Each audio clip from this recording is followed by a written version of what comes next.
축복의 인사하겠습니다. 하나님 오늘도 우리와 함께 하십니다. 우리 이렇게 인사할까요? 네, 또 인사합니다. 나도 당신과 함께 합니다.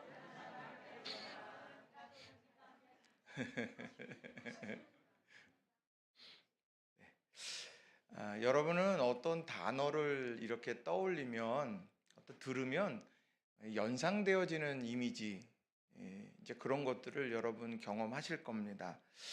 여러분, 오래 참음이라고 하는 단어를 떠올리면 기쁘십니까?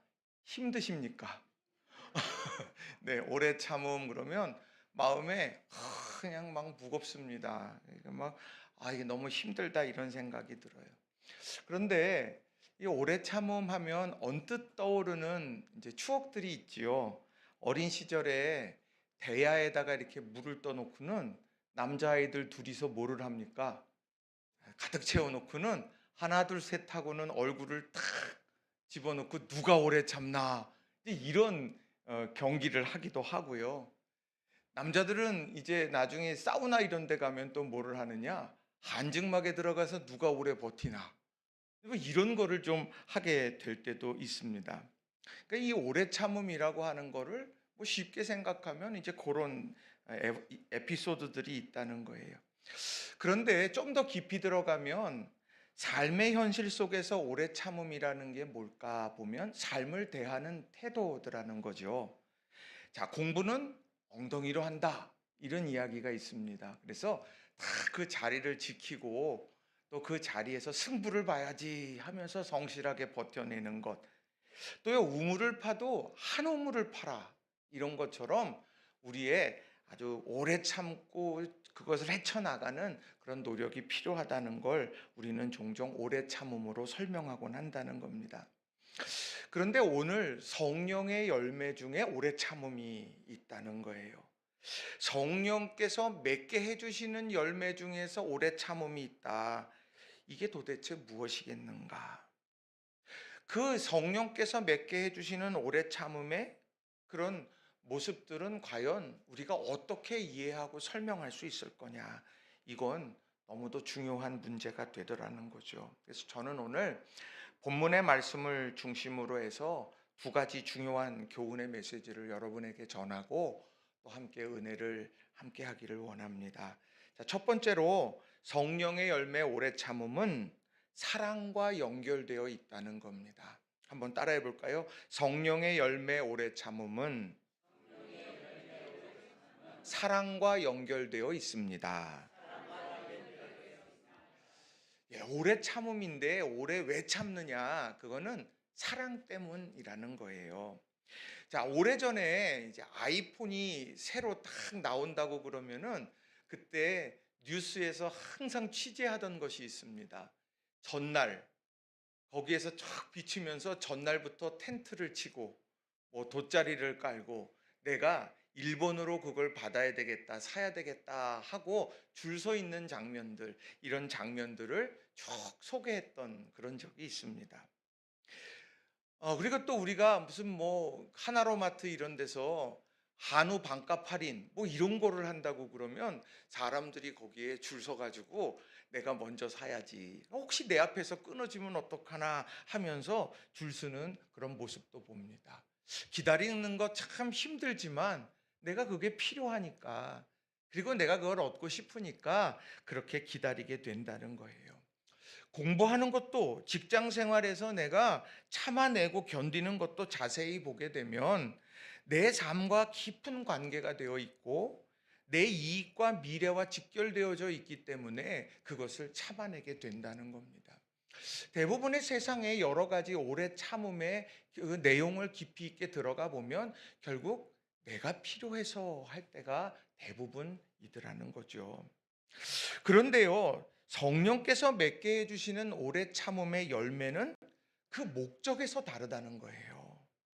자, 오늘 우리가 수많은 분열과 분쟁의 문제, 그 상처로 얼룩졌던 고린도 교회를 떠올리면 이 오래 참음이라고 하는 것이 얼마나 중요한 의미를 갖고 있는가를 알게 된다는 거예요.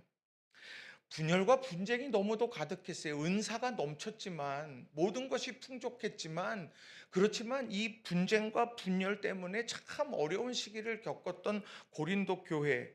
그 고린도 교회의 상황을 들었던 바울 사도가 편지를 썼지요. 그게 고린도 전후서입니다. 그런데 거기에서 처방을 일러줬어요. 어떻게 해야 되느냐, 어떻게 이 문제를 풀어갈 거냐 했을 때에 바울 사도가 제시한 것은 두 가지였습니다. 하나는 사랑이었고 하나는 교회의 덕이었어요. 어찌 보면 양쪽에서 치열하게 내가 옳다, 이게 맞다, 맞다 얘기하는 그 고린도 교회 성도들의 입장에서 놓고 보면 바울이 누군가의 손을 들어주는 것이 합당하고 그것이 합리적이고 뒷말이 없게 되는 그런 일이라 생각했는지 모릅니다. 그런데 성경 속에서 제시하는 것은 사랑이고 교회의 덕이었다는 거예요.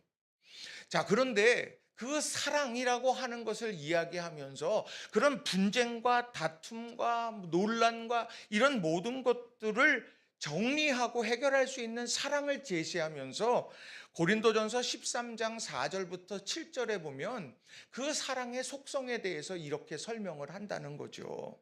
자, 우리 화면에 나올 텐데 고린도전서 13장 4절부터 7절을 공동 번역으로 우리 함께 읽도록 하겠습니다. 함께 읽겠습니다. 사랑은 오래 참습니다. 사랑은 친절합니다. 사랑은 시기하지 않습니다. 사랑은 자랑하지 않습니다. 사랑은 교만하지 않습니다. 사랑은 무례하지 않습니다. 사랑은 사욕을 품지 않습니다. 사랑은 성을 내지 않습니다. 사랑은 앙심을 품지 않습니다. 사랑은 불의를 보고 기뻐하지 아니하고 진리를 보고 기뻐합니다. 사랑은 모든 것을 덮어주고 모든 것을 믿고 모든 것을 바라고 모든 것을 견디어 냅니다. 아멘. 이게요, 어느 날 갑자기 뜬금없이 사랑이 뭐예요 했을 때 도덕론적으로 이걸 얘기한 게 아니에요. 이게요, 첨예한 대립이 있었던 고린도 교회. 한쪽에서는 금욕하는 삶을 살아야 되고 한쪽에서는 이 내가 어떻게 살아가든 나는 세상에서 제약받지 않는 사람이다. 그렇게 정극단에서 양극단에서 충돌하고 있는 사람들, 이 사람들에게 제시한 솔루션이 되더라는 거죠. 우상에게 바쳐진 재물을 먹을 거냐, 먹지 말아야 될 거냐. 오늘 주님이 오신다고 하는데 내가 결혼할 것이냐, 결혼하지 않을 것이냐. 수많은 문제들 속에서 대립하고 있는 고린도 교회 성도들에게 사랑은 이렇습니다 하고 이야기를 한 거예요. 자, 생각해 보십시오. 나와 반대적으로 살아가고 주장하는 사람들이 예뻐 보이겠습니까? 그런데 그 사람들에게 뭐라고 말을 하느냐? 친절하라 말하고 시기하지 말라고 말하고 무례하지 말라고 이야기하고 앙심 품지 말라고 이야기합니다. 이건 엄청난 일이라는 거죠. 자, 그런데 중요한 건 바울이 사랑을 이야기하면서 첫 번째 전제 조건으로 이야기한 것이 뭐냐? 사랑은 오래 참는다는 거예요. 사랑은 오래 참는다. 이게 바울 사도가 중요하게 여기는 사랑의 속성이었다는 겁니다. 오래 참음 하면 우리는 깊이를 생각하게 됩니다. 사랑이라고 하는 값싼 사랑의 표현들은 뭡니까? 내가 기분이 좋으면 막 너무 행복하고 사랑해요, 사랑해요 그래요. 근데 내가 이제 조금 마음이 상하면 사랑은 무슨 그렇게 하면서 뒤집어 버린다는 거죠. 그런 사랑이 아니라 사랑은 오래 참습니다. 이런 갈등과 대립 상황에서 그것은 오래 참는 것으로 증명이 되더라는 거죠. 근데 가만히 놓고 보면 이 사랑을 이야기할 때 전부 다 관계적이더라는 거예요. 내 혼자만의 자기 사랑이 아니라 관계 속에서 아름답게 완성되어지는 사랑을 이야기하고 그 사랑 중에 오래 참음을 먼저 이야기하더라는 거죠. 그 사랑만이 그 문제를 풀어낼 수 있기 때문이라는 걸 강조하는 거예요. 그런데요, 성경을 읽다 보면 바울 사도의 이런 말씀이 이게 정말 맞나? 이런 생각을 이제 갑자기 하게 되곤 합니다. 뭐냐면 아니 예수님께서 정말 예수님도 오래 참으셨나? 사랑으로 오래 참으셨나? 여러분 어떻게 생각하십니까? 예수님은 사랑으로 오래 참으셨습니까? 성경을 이렇게 읽어가다 보면은요, 갑자기 막 고민이 되는 그런 구절들이 있습니다. 요한복음 2장 13절부터 15절에 보면 성전을 정화하는 사건이 나와요. 그때 예수님께서 어떻게 하셨는가 이렇게 기록을 합니다. 제가 읽어드리겠습니다. 요한복음 2장 13절부터 15절인데, 유대인의 유월절이 가까운지라 예수께서 예루살렘으로 올라가셨더니 성전 안에서 소와 양과 비둘기 파는 사람들과 돈 바꾸는 사람들이 앉아 있는 것을 보시고 노끈으로 채찍을 만드사 양이나 소를 다 성전에서 내쫓으시고 돈 바꾸는 사람들의 돈을 쏟으시며 상을 엎으시고, 이렇게 말합니다. 그러니까 예수님께서 성전 안의 모습을 보았더니 이건 아니야. 그러고서는 예수님께서 갑자기 막 소와 양과 비둘기 파는 사람들, 돈 바꾸는 사람들이 앉아 있는 것을 보고는 노끈으로 채찍을 만들었다고 말합니다. 노끈으로 막 지금 막 이렇게 하면서 나가 막 지금 막 이렇게 예수님께서 막 노를 바라고 있는 거예요. 거기에다가 돈 바꾸는 사람들이 돈을 그 상에다가 쫙 놨는데 그걸 들러 엎어버리는 거예요. 그러면서 이 하나님의 저는 기도하는 곳이야, 그러면서 막 다 지금 막 정화시키는 이런 장면을 소개하고 있다는 거예요. 그러면 언뜻 예수님은 오래 참으시는 것 아니, 오래 참지 않으셨구나, 이런 생각을 하게 돼요. 그런데 또 몇 장 넘겨가다 보면 뭐가 나오냐면 바리새인들을 향하여서 뭐라고 말하냐, 야 이 독사의 자식들아, 이렇게 이야기를 한다는 거예요. 아니, 하나님의 형상대로 지음받은 하나님의 백성들을 향하여서 독사의 자식들아, 독사의 자식들아, 그렇게 얘기를 해요. 야, 그럼 이게 정말 예수님이 하신 말씀일까? 이런 생각을 또 하게 되더라는 거죠. 같이 오버랩돼서 나오는 장면이 그거예요. 나귀를 타고 겸손하신 왕으로 예루살렘에 입성하시는 예수님, 그리고 십자가에 달려 죽으실 때에 한쪽 강도가 너가 당신이 정말 메시아라고 하면 당장 내려가고 우리도 내려주고 당신의 메시아됨을 보여줘요. 그런데 거기에 아무 얘기도 하지 아니하시고 반응하지도 않고 끝까지 참아내신 예수님의 모습, 이 두 가지가 완전 다르게 다가오더라고 하는 거죠. 아니, 그렇다고 하면 이 오래 참음이라고 하는 거, 사랑은 오래 참는다, 그리고 성령의 열매 중에 오래 참음이 있다, 도대체 이게 어떤 연관성을 가지고 있겠나, 이런 생각을 하게 됩니다. 그런데 성령께서 맺게 하시는 그런 성령의 열매의 다른 점은 바로 무엇을 위해 오래 참고 있느냐라고 하는 거예요. 무엇 때문에 오래 참고 있느냐, 이 질문을 던지고 있는 겁니다. 성령께서 맺게 하시는 오래 참음, 그 열매는 무엇을 위해서 내가 참아야 하고 무엇을 위해서 오래 견뎌야 하느냐, 이걸 분명하게 말씀해 주고 있다는 겁니다. 여러분, 자녀를 기를 때 자녀들에게 좋은 것 해주시려고 많이 애쓰셨죠. 어린아이들 기를 때에 처음에 모유를 먹든 뭐 아니면은 분유를 먹든 먹다가 이유식 할 때 되면은 엄마들이 어떻습니까? 특별히 첫째 아이를 기를 때에는 정말 최선의 것, 최고의 것으로 준비해서 먹입니다. 그래요, 안 그래요? 그런데 둘째 아이 때는 어떻습니까? 한번 경험이 됐기 때문에 괜찮아, 그래도 충분해. 그렇지만 마음의 중심에 분명한 거는 뭡니까? 우리 아이들에게 가장 좋은 것으로 먹여야 되겠다. 오늘 그런 생각을 다 갖게 된다는 거예요. 그리고 무엇을 하든지 좋은 옷, 좋은 학원, 좋은 만남들, 이런 것들 맺어주려고 참 부단히 애를 쓴다는 거죠. 그런데 무엇인가 내가 좋은 것을 해준다는 것만이 그 아이를 위하는 것은 아니라는 것, 그것을 금방 우리는 깨닫게 됩니다. 그래서 때로는 아이가 잘못된 행동을 하게 되면 그 아이에게 이거 잘못한 거야, 이렇게 가르치기도 합니다. 그리고 때로는 사랑의 회초리를 들기도 한다라고 하는 거죠. 그럼 질문하겠습니다. 여러분, 좋은 것을 주고자 하는 부모님의 마음은 사랑입니까, 아닙니까? 사랑이죠. 자, 또 그 아이가 잘못되어져서 권면하고 견책하고 사랑의 회초리를 든다, 사랑입니까, 아닙니까? 사랑이에요. 똑같은 사랑인데 그 사랑의 표현의 방식이 다르다라고 하는 거예요. 성령의 열매 오래 참음이 바로 그와 같다는 거예요.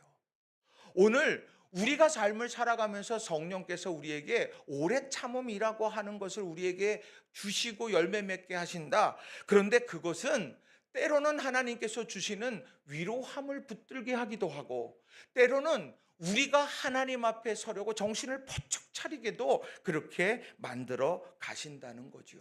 예수님도 세리와 또 창기들에게 함께하면서 그들을 위로하셨던 그 마음이나, 바리새인을 향하여서 독사의 자식들아라고 이야기하면서 그들이 회개하기를 바랬던 마음 또한 같은 사랑의 마음이라고 하는 것입니다. 그래서 저는 이 성령이 말하는 오래 참음을 다른 말로 표현한다라고 하면, 사랑은 포기하지 않습니다 라는 말로 설명하고 싶다는 거예요. 성령께서 우리들에게 마음을 이렇게 주십니다. 그 성령께서 주시는 마음을 따라서, 그래, 사랑은 오래 참는 거지. 그런데 그 사랑은 오래 참는 것인데, 그 오래 참음은 성령께서 우리에게 부어주시는 말씀이고 열매야. 내 삶에서 성령의 뜻과 생각을 따라서 오래 참는다. 내가 어떻게 살아가? 내 진정성을 가지고 내가 이 오래 참음의 삶을 살아가야 되겠다.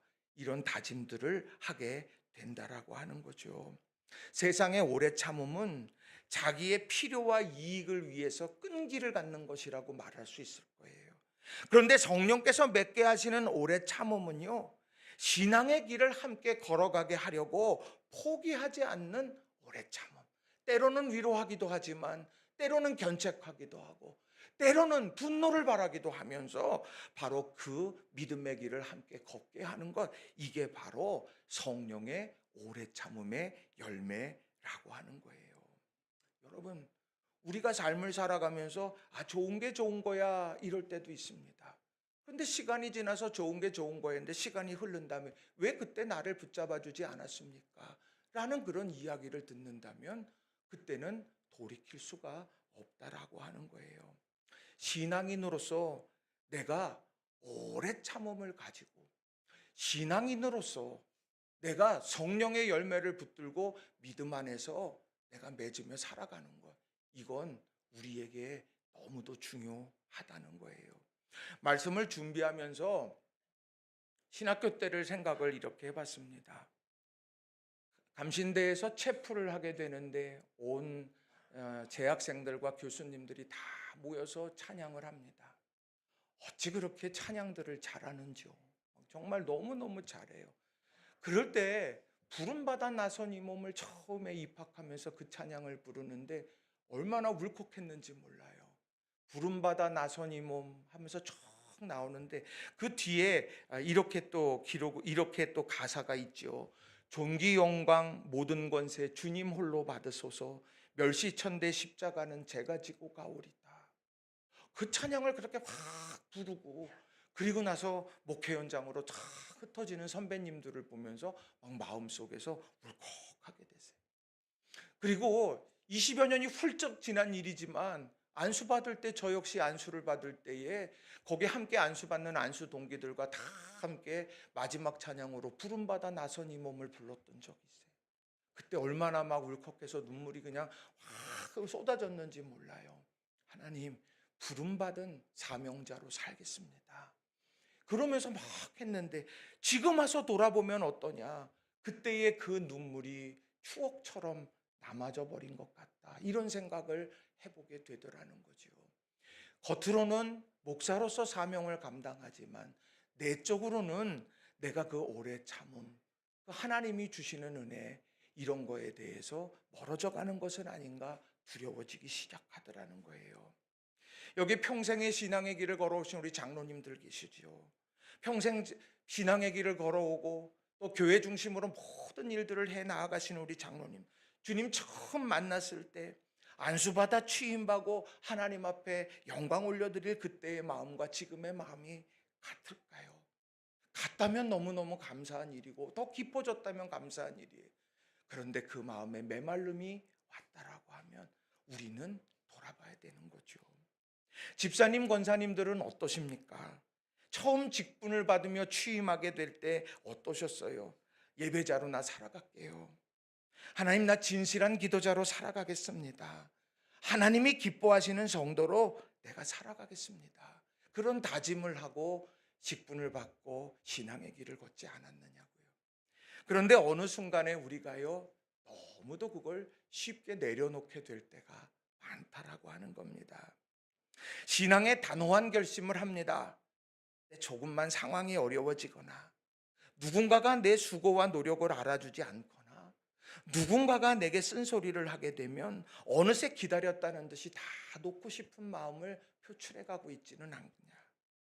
실상 우리 삶에서 정말 중요한 것은 끝까지 붙들고 있지만 우리가 신앙의 삶에서 신앙의 성장을 위해서 달려가는 모든 일들 앞에 우리가 너무 쉽게 내려놓는 그런 모습들이 있다는 겁니다.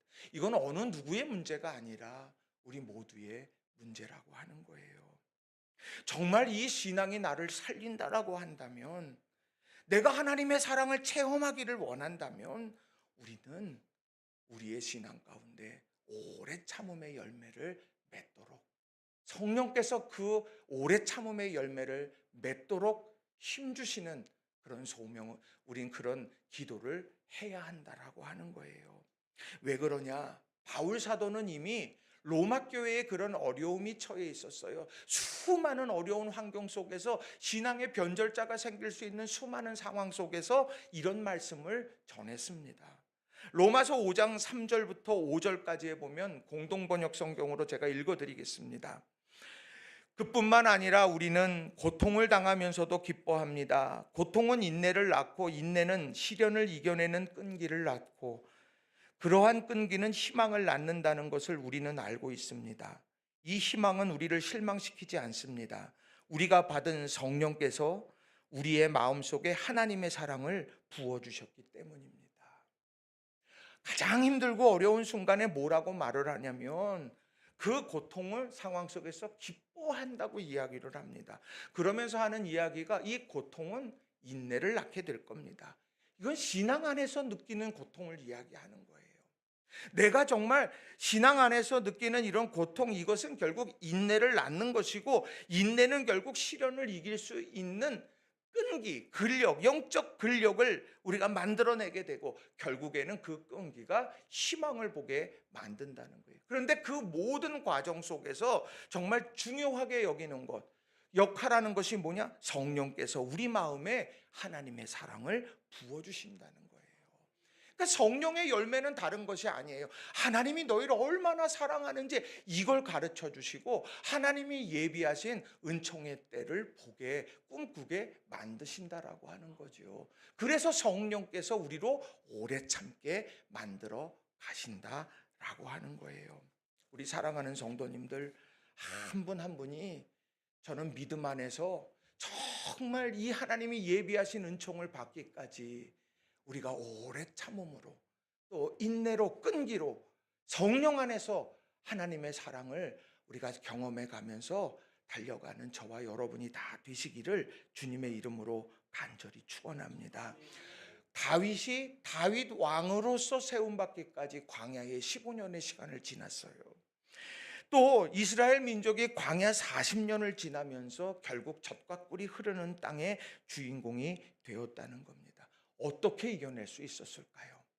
그것은 바로 하나님의 사랑이, 성령께서 부어주시는 하나님의 사랑으로 그들은 그 기간을 지날 수 있었다는 거예요. 여러분, 마음을 다 다잡고 믿음 안에서 내가 신앙의 성숙과 성장을 이루려 하는 그 마음의 결단이 여러분 인내와 끈기 속에서 또 성령께서 주시는 은혜와 사랑으로 반드시 성공해가는 저와 여러분이 다 되시기를 주님의 이름으로 간절히 축원합니다. 다람쥐 쳇바퀴 돌듯 우리들이 늘 그냥 그 자리에 머무는 것이 아니라 우리가 치고 올라갈 수 있는 이 후반기에 우리 모든 성도님들이 되시기를 주님의 이름으로 간절히 축원합니다. 두 번째로는요, 성령의 열매 오래 참음은 하나님의 뜻과 연결되어 있다는 거예요. 한번 따라해 봅시다. 성령의 열매 오래 참음은 하나님의 뜻과 연결되어 있습니다. 자, 이 오래 참는다는 것이요, 그냥 외로운 사투가 아니란 이야기예요. 내가 하나님의 뜻, 그 뜻이기 때문에 내가 오래 참게 된다는 거죠. 자, 지난 주간에 우리 부서별 수련회로 대전의 한빛교회에서 개최한 기도 컨퍼런스에 참여를 했습니다. 작년에 가셨다가 올해도 가신 분들도 있고, 그리고 올해 처음으로 가신 분들도 있습니다. 자, 근데 작년에 돌이켜 보면 작년에 참 힘들었다, 이런 생각이 많이 들었었습니다. 왜냐면은요, 새벽 4시 반에 그 성전에 딱 이제 들어가면 막 찬양을 막 합니다. 그리고 찬양을 하고는 거기서 그 아침부터 뭐 1시간이 훨씬 넘는, 1시간 반 뭐 이렇게 넘는 시간 동안에 또 기도에 대한 말씀을 이렇게 쫙 또 주셔요. 그리고 난 다음에, 끝나고 난 다음에 또 통성 기도를 하고요. 또 통성 기도한 다음에 또 강사 목사님이 또 안수 기도회를 하고 뭐 그렇게 합니다. 그러면은요, 시간이 뭐 그냥 훌쩍훌쩍 이렇게 지나갑니다. 그래서 이제 아침 좀 먹고 좀 이렇게 어깨 좀 피고 그래야 되면 또 저쪽에서 찬양 소리가 막 들려옵니다. 또 올라가 가지고 거기서 또 뭐 찬양합니다. 우리 주의 성령이 내게 임하여, 막 박수치고 막 그냥, 그 옆에 사람 얼굴 보면 얼마나 밝은지 몰라요. 그럼 너무 박수치고 막 두 손 들고 찬양하고 막 그러고 나면 또 강사 목사님이 나오셔 가지고 또 한 3시간 4시간을 또 강의를 또 이렇게 쫙 합니다. 그럼 또 앉아 가지고 듣다 보면은 또 조금 있다가 또 갑자기 통성 기도하자 그러고 찬양하고 막 주여 그럽니다. 그럼 또 조금 있다 또 강사 목사님이 또 안수 기도한다고 또 올라가면 또 안수 기도해 주고 뭐 이런 게 그냥 새벽 4시 반부터 밤 11시까지 이게 쭉 그냥 계속해서 가는 거예요. 그러니 처음 갔을 때 얼마나 막 힘들었겠어요. 막 그냥 허리도 아프고 다리도 아프고, 눈은 막 그냥 내가 떠 있는 건지 눈은 감은 건지, 막 처음에 작년에 막 그런데요, 막 얼굴빛은 환한 거예요. 왜요? 막 간절히 기도하니까, 뭐 간절히 찬양하니까. 그런데 올해 또 다시 가면서 그때의 기억이 이렇게 떠오르는 겁니다. 올해는 좀 달라졌을래나, 그렇게 하고 딱 갔더니 한결같은 신앙인이세요, 우리 백용현 목사님이. 그래서 거기 갔더니 똑같습니다. 그래가지고 또 가가지고 그냥 아침부터 저녁까지 막 그냥 계속해서 찬양합니다. 목사님이요, 한번 이렇게 그 강의를 10강을 하는데 처음부터 끝까지를 다 이 한 분이 하세요. 뭐 그래놓고 어떤 분이 얘기했는 모양이에요. 화장실 갈 시간은 좀 줘야 되지 않겠습니까? 그랬더니 가실 분들은 중간에 마음대로 가시라고, 괜찮다고, 나는 내 갈 길을 간다고, 나는 내가 이 말씀 전할 거니까 정말 화장실 가야 될 분들은 가고 그렇게 하시라고, 다녀오시라고, 그러면서 이분이 그냥 뭐 계속해서 강의를 합니다. 대단하다는 생각을 했어요. 3시간 4시간 동안 화장실을 안 가요. 그래서 궁금한 거예요. 도대체 어떻게 된 거야? 뭐 이런 생각도 하다가, 근데 중요한 건 어느 순간에 한 둘째 날 저녁 때쯤인가 그 말씀을 하시더라고요. 제가 쉬게 할 수도 있고 못도 할 수도 있게 되지만, 그러나 이렇게 가는 데는 이유가 있어요, 이 얘기를 합니다. 그 이유가 뭐냐? 임계점을 돌파하라는 그런 훈련이다, 이 얘기를 합니다. 임계점, 내가 참아내고 하는 끈기 여기까지 있는데 여기까지가 나의 마지막이야 라고 하는 그것을 깨고 치고 올라가게 될 때 우리가 미처 보지 못하는 것들을 보게 되고, 내가 갖지 못했던 능력을 체험하게 된다라고 하는 것, 이것을 강해 가운데에도 그것을 보여준다라고 하는 거예요. 근데 그걸 딱 듣고 나니까요, 맞아, 그렇지, 맞아. 우리가 신앙생활하면서 난 여기까지야, 내가 생각해 놓은 그 선, 거기에서 그냥 머물러서 그냥 거기에서 부딪혀 넘어가고 넘지 못하고 주저앉는 것들이 얼마나 많을까. 그런데 오늘 이 강의 하나에서도 내가 이것을 뚫고 나가야 되는구나 하는 것을 이렇게 체험적으로 보여주시는구나. 그러면서 떠오르는 것이 마라토너였습니다. 42.195km를 가게 될 때에 신바람 나게 처음부터 끝까지 42.195km를 달려가느냐? 아니잖아요. 거기에서 힘들고 어려워서 고통 중에서 나 여기서 중도 포기하고 싶어, 그런 순간이 있다가 어느 순간 임계점을 딱 돌파하게 되면서 이상한 쾌감도 느끼고 이거 할 수 있겠다 하는 자신감도 생겨나게 된다라고 하는 거예요. 우리가 신앙생활하면서 뭐가 문제일까, 뭐가 필요할까 생각해 보면 이 임계점을 뛰어넘는 그 순간이 우리에게 있다면 우리의 신앙생활은 다를 것 같다. 이런 생각을 더 많이 하게 되더라는 거죠. 바라기는 여러분이 신앙의 임계점을 뛰어넘어서 하나님이 주시는 놀라운 은혜와 축복을 경험하는 우리 성도님들 다 되시기를 주님의 이름으로 축원합니다. 그거는 뛰어넘어 본 사람만이 아는 거예요. 그거는 내가 꿈꾸고 내가 견디고 그걸 해나가려면 필요한 게 오래 참음이더라는 거죠. 그렇다고 하면 그 오래 참음, 임계점, 그건 뭐겠느냐는 거예요. 그 임계점이라고 하는 것은요, 성령께서 우리에게 깨닫게 해주시는 것이라는 겁니다. 그런데 그게 고린도전서 2장 10절에 보면 그 임계점, 우리가 뚫고 올라가야 되고 붙잡아야 되는 그 임계점이 뭔지를 이렇게 설명합니다. 자, 고린도전서 2장 10절입니다. 현대인의 성경으로 제가 읽어드려요.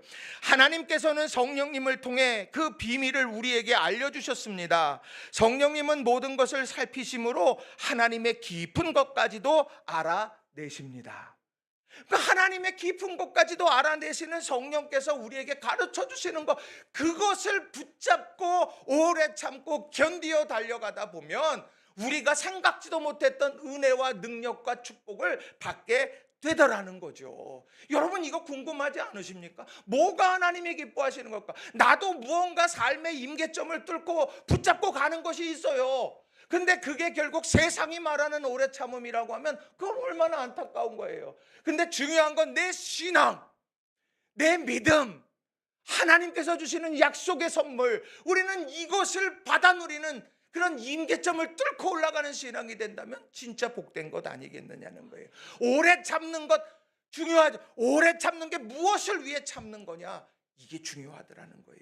성경은 그걸 두 가지로 크게 이야기를 합니다. 하나는요, 영혼 구원이더라는 거예요. 내가 끝까지 참아내야 하는 것, 영혼 구원을 위해서 오래 참아야 된다. 임계점을 뚫어야 된다는 거예요.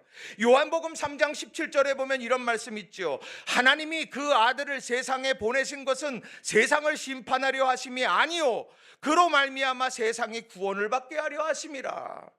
하나님이 그 아들을 세상에 보내어 십자가를 죽게 하신 이유는 단 한 가지 이유라는 거예요. 그건 세상을 구원하고자 하셨다. 어떻게 되나 보자 취미로 하신 것이 아니라 절박함 속에서 이 길밖에 없어 하고 아들을 보내셨다는 거죠. 그리고 디모데전서 2장 4절에도 보면 이렇게 말씀을 합니다. 하나님은 모든 사람이 구원을 받으며 진리를 아는 데에 이르기를 원하시느니라. 구원을 받고 진리를 알기를 하나님은 원하신다라고 하는 거예요. 이게 하나님께서 우리에게 말씀하시는 중요한 이 부분을 놓고 우리는 오래 참아야 된다라고 하는 거예요. 자, 질문합니다. 여러분의 가정이 인가 기도가 되는 것, 그 기도의 제목 붙잡고 계십니까? 내가 내 사랑하는 남편 주님 믿어야 돼. 그렇게 내가 이야기를 하면서 내가 정말 그 가슴 속에 그 영혼을 가슴에 품고 여러분 포기하지 않고 오래 참음으로 내가 그렇게 나아가고 있느냐라고 하는 거예요. 어느 순간에 하나님이 원하시면 마음 주시겠지, 내가 못하겠어, 그렇게 우리가 체념하고 있지는 않느냐라고 하는 거예요. 남편이 믿으면 내가 더 활동하기도 불편하지, 그런 생각하면서 내가 더 자유롭게 하는 게 더 나아. 여러분, 그렇게 쉽게 생각하고 있지는 않습니까? 내가 영혼 구원을 위해 완성해가는 신앙의 여정에서도 나는 오래 참음이 있습니까? 권면으로, 위로로, 때로는 말로, 행동으로 오늘 우리가 이런 여러 가지 일들, 영혼 구원을 위해서 애쓰려고 하는 마음의 진정성과 방향이 있느냐라고 하는 거예요. 하나님의 말씀을 듣고 실천하려는 노력들, 여러분 그걸 가지고 계십니까? 신앙생활은 내가 내 시간들 다 쓰고 짜투리 시간에 남는 시간에나 하는 거지, 하나님도 내 삶을 침범하면 안 돼, 그렇게 생각하면서 신앙생활을 해가고 있지는 않느냐라고 하는 거예요. 우리의 자녀들이 신앙 안에서 성장해야 돼, 그거 맞아. 그래, 믿음의 사람으로 되는 거 그거 중요하지만 내가 그거 어느 순간에 내려놓고 있지 않습니까?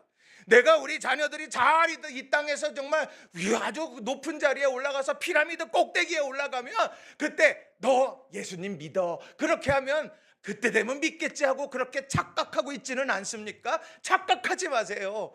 내가 지금도 내가 예수님에 대해서 가르치지 않는다고 하면은요, 그러면 그 아이가 더 높은 자리에 올라가고 내가 더 많은 돈도 벌고 더 많은 권세를 가지고 있고, 그러면 나 하나님 없이도 여기까지 올라왔는데, 나 하나님 믿지 않아도 여기까지 올라왔는데 왜 이제 와서 그렇게 되더라는 거예요. 그러나 우리 믿음의 사람들은 어떻게 해야 됩니까? 우리의 자녀들을 위해서 다른 것 다 놓쳐도 기도해야 된다는 거예요. 하나님, 우리의 자녀들의 마음속에 예수님이 그 중심에 서 있게 해달라고 기도해야 된다라고 하는 거예요. 우리가 돈 몇 푼에 그것 때문에 신앙을 쳐서버리면 안 된다라고 하는 거죠. 왜요? 언젠가 우리의 자녀들은 스스로 독립해야 되는 시기가 온다는 거예요. 여러분이 10년, 20년, 30년 지나도 동일하게 여러분 자녀를 지켜줄 수 있을 것 같으세요? 절대로 못합니다.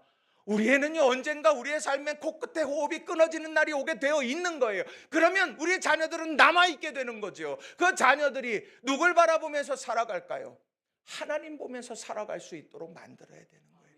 그게 인위적으로 무언가 한다라기보다 내가 이 문제를 놓고 하나님, 우리 자녀를 놓고 하나님, 우리 자녀 하나님 붙잡아 주세요. 나 우리 자녀 정말 포기할 수 없어요. 하나님, 신앙 안에 귀한 믿음의 사람으로 세워주세요. 이 기도를 여러분 꼭 하시기를 바랍니다. 남편을 바라보면서, 아내를 바라보면서, 우리 인생에 만나는 이들을 바라보면서 이 포기하지 말아야 되는 중요한 영혼 구원, 이걸 꼭 우리 이루어가는 저와 여러분이 되기를 바랍니다. 우리가 짜투리 시간에 하나님께 드려, 내가 뭐 여건이 허락하고 마음이 내키면 신앙생활에, 그럼 하나님도 똑같이 생각하는 거예요. 여러분 착각하지 마세요. 나를 존중하는 자를 내가 존중한다고 말해요. 근데 제 얘기가 아니라 하나님 말씀이에요. 여러분 하나님 존중하십니까? 하나님 우선순위를 두고 계세요? 여러분 이걸 꼭 기억하시기를 주님의 이름으로 부탁을 드립니다. 또 하나 우리가 임계점 하면 생각해야 되는 하나님의 뜻은 뭐냐? 바로 맡겨주신 사명이라는 거예요. 맡겨주신 사명. 요한계시록 2장 19절 말씀에 보면 이런 말씀이 있습니다. 우리 한번 같이 한번 읽어볼까요? 요한계시록 2장 19절 시작. 나는 내 행위와 내 사랑과 믿음과 섬김과 오래 참음을 알고 또 내 나중 행위가 처음 행위보다 더 훌륭하다는 것을 안다.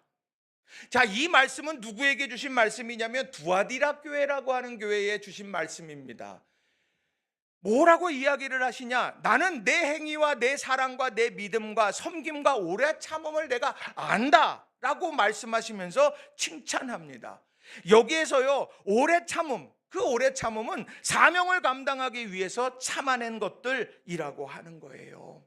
우리가 신앙생활에 가면서 하나님께서 이 모든 것을 알고 계신다, 그게 우리의 희망 아닙니까? 아무도 나 알아주는 것 같지 않아도 내가 남몰래 흘린 눈물들, 내가 남몰래 행했던 섬김들, 내가 정말 남몰래 달려갔던 모든 신앙의 걸음걸음들 다른 사람 인정해주지 않아도 하나님께서 알고 계시면 그게 그것으로 되는 것 아니냐는 거예요. 그런데 어느 순간에 우리가요, 점점 무너져가는 것을 보게 되면 뭐냐? 누군가 알아주지 않으면은 우리가 마음속에서 상함이 막 밀려들게 된다는 거죠. 그런데요, 신앙생활 열심히 하려고 하면 어찌 그렇게 상처 주는 순간들과 상황들이 얼마나 그렇게 많은지 몰라요. 열심히 신앙생활 해야지 하고, 그럼 왜 나대? 가만히 있어. 그러게 하지 않습니까? 열심히 헌신하려고 하면 신앙생활 그렇게 너무 어렵게 하지만 쉽게 가도 돼. 심지어 어떤 때는 나는 그렇게 하지 않으면서 다른 사람이 하게 되면 그것을 못마땅하게 될 때도 있더라고 하는 거죠. 그게 우리의 마음속에 있는 시기심의 발로라 말할 수 있다라고 하는 거예요. 우리가요, 열심을 다해서 신앙생활 하려고 하면은요, 공격도 많은 거예요. 왜요? 악한 사단은요, 우리의 마음 흔들어 놓는데, 우리가 하나님이 기뻐하시는 일을 하면 할수록 그 악한 사단의 불화살들이 오게 되는 거거든요. 그런데 그때마다 우리는 믿음의 방패 뒤에 숨어서 하나님 나를 도와주세요. 그리고 그 단계를 넘어서게 될 때 우리는 마침내 하나님이 주시는 축복의 자리에 서게 되더라는 거예요. 하나님께서 우리들에게 그래서 이 사명을 허락해 주신 거죠. 사명 감당하는데 우리가요, 오래 참음 없이 할 수 있다고 하는 건 착각입니다. 여러분 아이를 기를 때에 참지 않고 그렇게 여러분 살아갈 수 있습니까? 아이 기를 때요? 여러분 저는 쌍둥이를 기른 사람이에요. 여러분 쌍둥이 목욕시켜 보셨습니까? 정신이 없습니다. 이 녀석 하고 나면 저 녀석이 하고, 그럼 또 바꿔놓고 하게 되면 전쟁터입니다. 여러분 쌍둥이 기르면서 밥 먹어보신 적 있습니까? 미칠 노릇입니다. 제가요, 왜 저보러 밥 빨리 먹냐고 여러분 얘기하시죠. 쌍둥이 키우다 밥 빨리 먹게 된 거예요. 빨리 먹어 교체해줘야 되거든요. 그냥 막 먹는 거예요. 여러분, 그런데 그게 힘들다고. 야, 나 몰라. 네 인생은 네가 알아서 살아. 시연이 네 인생 네가 살아. 난 몰라. 그렇게 했다 그러면 성장할 수 있겠느냐는 거예요. 아니요. 여러분, 부모의 직분, 부모의 사명, 오래 참음. 여러분, 목사의 사명, 장로의 사명, 권사의 사명, 집사의 사명, 성도로서의 사명, 이거는 우리가 오래 참음으로 지켜내야 된다는 거예요. 여러분 이걸 꼭 기억하시고 믿음 안에서 살아가는 저와 여러분 되길 바랍니다. 저는요, 걱정이 있어요. 우리 아는 거에만 머무는 신앙생활을 하다가 낭패 보면 어떡하나. 기도해야죠. 어려울 땐 기도해야 돼요. 근데 기도하지 않아. 내가 말씀을 읽어야죠. 알아야 돼요. 근데 말씀을 읽지는 않아. 왜 그럴까?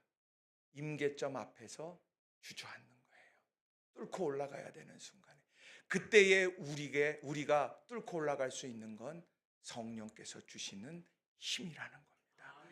여러분 이 성령께서 주시는 힘을 늘 마음에 새기고 또 소망하면서 살아가는 저와 여러분 되기를 바랍니다. 하나님의 뜻, 영혼 구원과 사명 감당하는 거예요. 여러분 사명이 뭐냐고요? 예배의 자리를 잘 지켜내는 거, 기도의 자리를 잘 지켜내는 거, 교회를 든든히 세워가면서 또 가정을 여러분 든든하게 세워가는 거, 이런 모든 것들이 바로 우리의 사명입니다. 말씀을 정리합니다. 갈라디아 교회는요, 할례의 문제로 구원의 진리가 막 흔들렸어요. 은혜로 구원받았다 그랬는데 어느 날 대적자들이 와서는 바로 할례 받았느냐, 할례 안 받았으면 다 무효입니다, 이렇게 이야기를 합니다. 그래서 흔들리니까 바울 사도가 이 성령의 열매에 대한 이야기를 한 거예요. 육체의 할례의 흔적을 갖고 성령의 열매 없이 살아가는 것이 진짜 신앙일까? 아니면 오늘 할례의 흔적은 없지만 성령께서 주시는 열매를 삶에서 맺혀가며 살아가는 걸 하나님께서 기뻐하실까? 은혜로 구원받은 자의 삶은 성령의 열매로 증명된다라는 거예요. 그러면서 바울이 묻습니다. 당신은 사랑을 위해서 오래 참고 있습니까? 당신은 영혼 구원을 위해서 오래 참고 있습니까? 당신은 사명 감당을 위해서 오래 참고 있습니까? 단순한 인내심이 아니에요. 그걸 포기하지 않고 그 길을 묵묵히 가고 임계점을 뚫고 놀라운 은혜를 경험하는 중요한 에너지가 되더라는 겁니다. 여러분 이걸 꼭 기억하시고 믿음 안에서 승리하는 저와 여러분이 다 되시기를 바랍니다. 이 시간 우리 주신 말씀을 가슴에 새기고 같이 기도했으면 좋겠습니다. 우리가 삶이 편안해지고 편리해지고 하다 보니까 못 기다려요. 조급해져요. 그저 인터넷으로 뭘 하나 치고 스마트폰으로 뭐 하면 다 금방 아니까. 그런데요, 신앙은 오래 참음 가운데 이루어지는 거예요. 여러분 이걸 기억하면서 오늘 주신 말씀 마음에 새기고 같이 통성으로 우리 주님 이름 한번 부르시고 통성으로 합심해서 기도합니다. 기도합시다. 주여